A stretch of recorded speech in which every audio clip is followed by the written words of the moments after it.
namshukuru sana Mungu. Nilikuja hapa japo sikusema kama naumwa, lakini mchungaji alijua kama naumwa. Tumbo lilikuwa linaniuma, nilikuwa na bleed. Sawa. Sasa hivi nilikuwa kama nilikuwa nakuja kama ni mwezi na wiki. Ndio. Ulikuja wewe unaumwa, mchungaji lakini unahisi alijua. Ulijua. Haya sawa. Amen. Nilikuwa bleed, damu ilikuwa haikati. Ndio. Lakini sasa hivi toka nimeanza kuja hapa imekata. Hii ni masikio yangu au?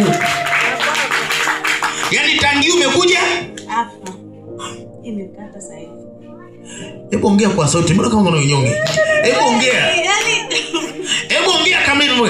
Nilikuwa jamani nina shida na bleed vibaya ovyo. Nilipokuja mahali hapa, tangia hapo Yesu sijaona tena. Nisikie. Yaani sasa hivi, yaani nilikuwa nikisimama kwenye kiti nilikuwa napenda sana kukaa hapa katikati. Nilikuwa nikisimama. Mimi ni juu napendelea. Yaani unapenda, kuna watu wanapenda kujifikisha huko, unajua. Nilikuwa nakaa na mama mdogo, nikiwa naambia, "Hebu niangalie kwanza naenda mbele sijachafuka naambia." Yaani nikiwa natembea najihisi, nilikuwa sina amani kabisa. Ndio. Sasa hivi nimepona.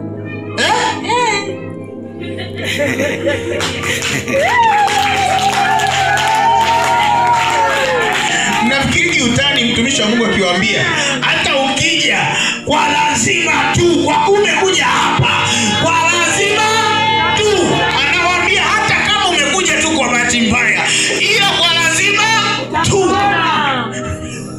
Ana Yesu asifiwe sana. Mwanangu, Mungu akuponye tu, na isiwe tu kwamba umepona tangia, iwe upone. Watu ambao juu shida ya kubleed ovyo ovyo hawezi kuelewa muujiza na usema. Mimi ni mwanaume lakini nimekutana na wanawake wenye hali hiyo. Anapokueleza mwanamke hiyo shida, kuna mwanaume anashangaa tu, kwani nalo hilo nini? Yaani kama hujui hiyo shida, unasema na wewe mimi ninafahamu uzito wa hilo jambo.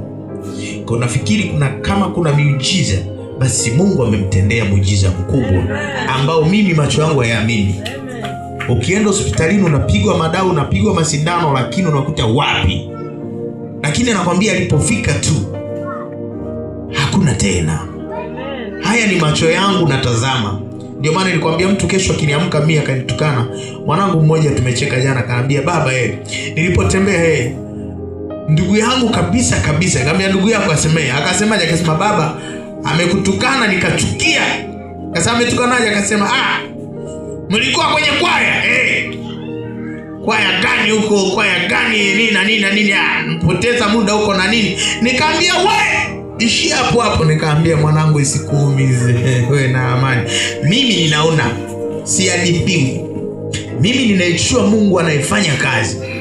Mimi ninaona, sitaki kuambiwa. Sasa hivi ukishajua Mungu anapotenda, wewe sio mtu wa kutenda kwa maneno ya mtu. Yaani mtu asianze kukughadhibu kwa maneno yake. Wewe si unaona? Na una macho na una masikio. Unatakiwa ambiwe na mtu akwambie? Hapana, mimi najua. Ilikuwa jana nikamwambia mwanangu usihuzunike. Yesu akupe neema tu. Mungu akubariki mwanangu. Unawaambiaje wenzio labda? Jamani, naomba mtumikie sana Mungu, muamini sana Mungu. Amen. God bless you.